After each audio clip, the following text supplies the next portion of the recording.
Καλώς τα παλικάρια. Καλησπέρα, τι κάνουμε.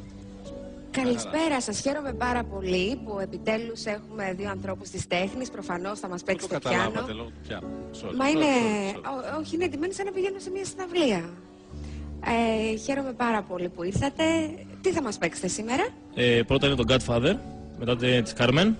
Α, Μπιζέ. Μάλιστα. Και μετά έχουμε επιλέξει το... Τα παιδιά του Πειραιά. Τα παιδιά του Πειραιά. Α, μπράβο σας. Πολύ ωραία. Χατζηδάκι.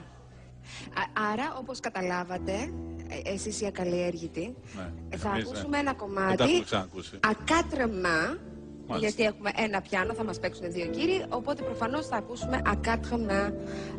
Συγγνώμη, αλλά δεν ταιριάζει με αυτό που θα πω. Είδω γύφτο στη γενιά του και αναγάλιασε η καρδιά του. Σε βλέπω σήμερα ενθουσιασμένη. Τέλεια. Και πραγματικά ανυπομονώ να σας ακούσω. Εγώ περισσότερο από όλους. Ευχαριστούμε πάρα πολύ, να είστε καλά. Αρχίζουμε.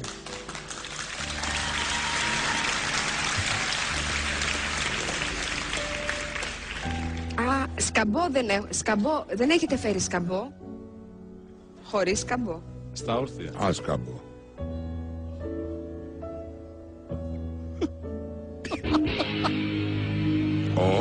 Τι κάνατε.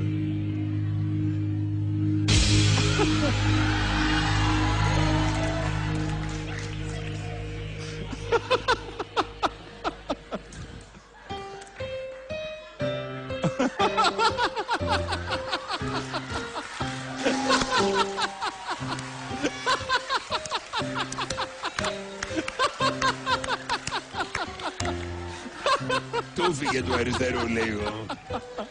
Το χτύπησα.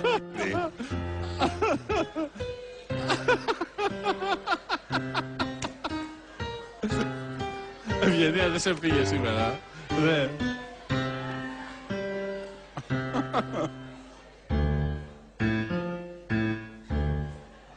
Γερακίνα.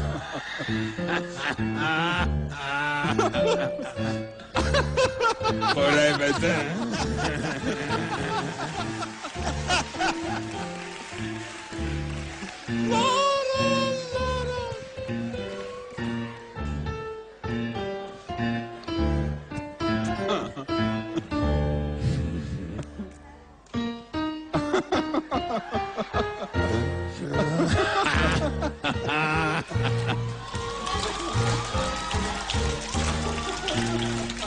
Αν και το έχω ξαναδεί, έτσι στο YouTube, για να μην κοροϊδευόμαστε. Είναι πολύ καλό και εδώ.